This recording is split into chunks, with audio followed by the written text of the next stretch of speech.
The crystalline halls of the Galactic Concord's central station hummed with the nervous energy of 1,000 species. Ambassador Zixathara of the hegemony adjusted her ceremonial robes, her 4 eyes scanning the assembled delegates with barely concealed disdain.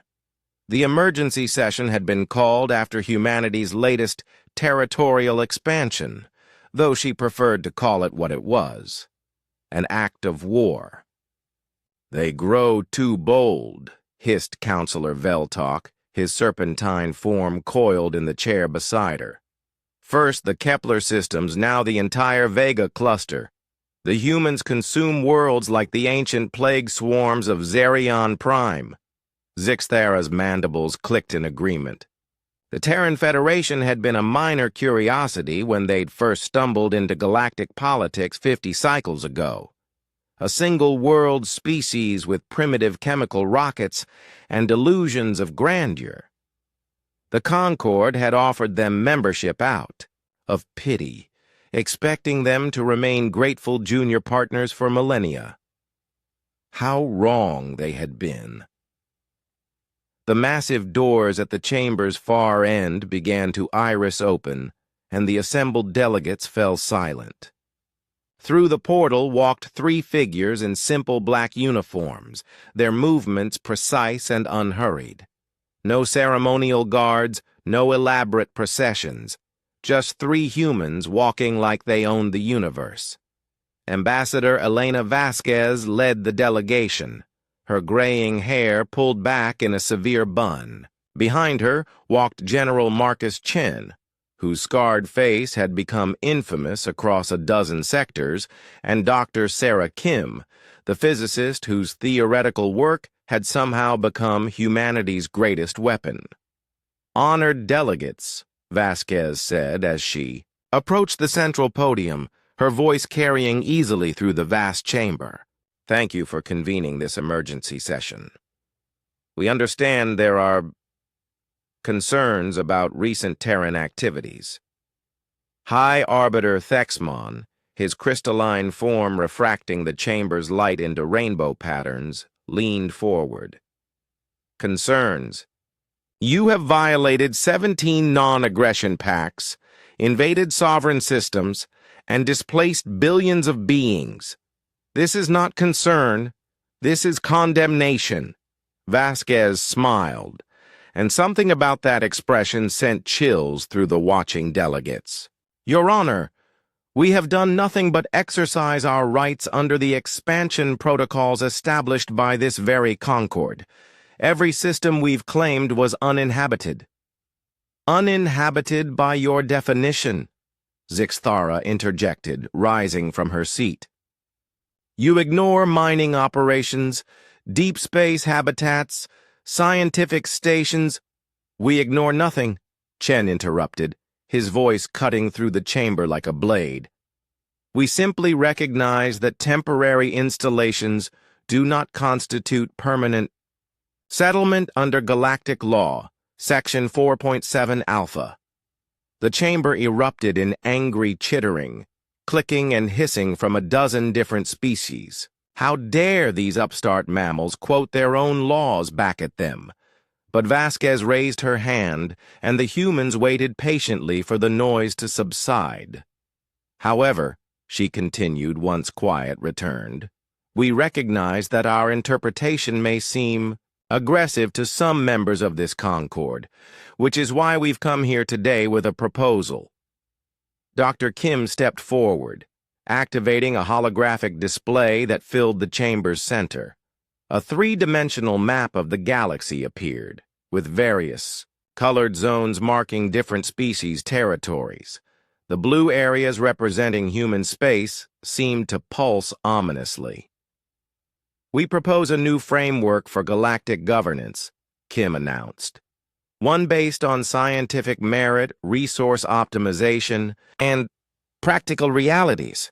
The map zoomed in on the contested regions, showing detailed analyses of resource extraction, population efficiency, and technological development. In every case, human settlements showed exponentially higher productivity than their alien predecessors. What you're suggesting, Veltok said slowly, is that might makes right. That superior technology grants you dominion over lesser species. Chen's laugh was cold and sharp. Lesser? Counselor, we've spent 50 years trying to be equals in this concord. We've followed your rules, respected your borders, contributed to your collective defense efforts. And how have you repaid us? Trade sanctions, technological embargoes, diplomatic isolation. You were growing too quickly, Zixthara protested. Your expansion threatened the balance. The balance was already broken, Vasquez said quietly, and suddenly every delegate in the chamber was listening. Did you think we didn't know about the Krolik Syndicate's slave markets? The Velmiron? Bioweapon programs? The hegemony's systematic genocide of the Kratch colonies? The chamber fell deathly silent. These were the Concord's darkest secrets, known only to the highest levels of government. How did you... Thexmon began. How did we know? Kim smiled, and it was not a pleasant expression.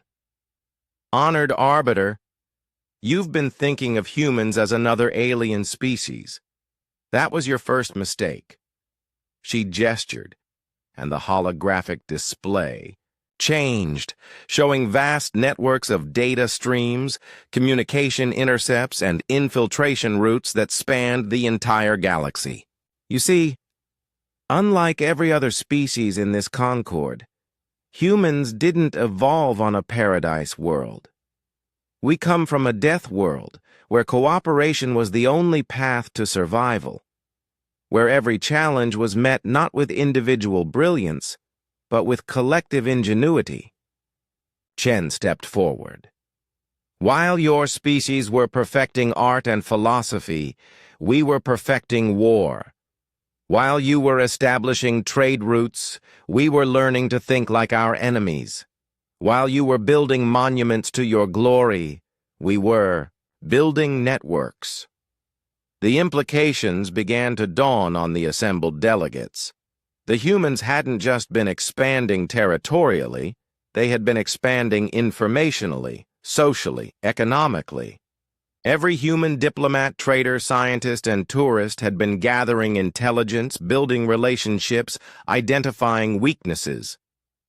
You have infiltrated our governments, Thexmon said, his crystalline form darkening with rage. We have made friends, Vasquez corrected. Amazing what kindness and respect can accomplish when everyone else treats their allies as subordinates. She gestured again, and the display showed massive fleets assembling at the edges of every major system in the galaxy. Not just human ships, but vessels from dozens of species, including several that were supposed to be firmly within the hegemony's sphere of influence. The Terran Federation extends an invitation to every species in this chamber, Vasquez announced. Join us in building a new galactic community, one based on merit, mutual respect, and shared prosperity. Or... She didn't need to finish. The implications were clear. Zixthara's mandibles clicked rapidly as she processed the magnitude of humanity's preparation.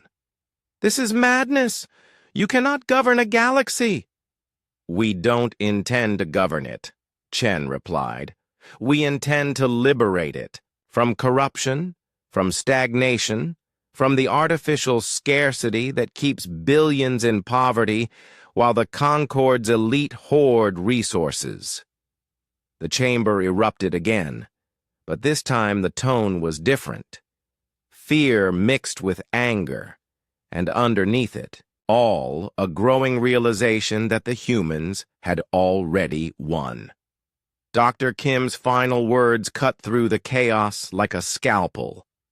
You invited us to the negotiation table assuming we would beg for scraps. You never realized we had already set the table ourselves. The Galactic Concord would vote within the hour. But as Elena Vasquez watched the panicked faces around her, she knew the outcome was already decided. Humanity had spent 50 years learning to play by galactic rules. Now it was time to teach the galaxy how humans played the game.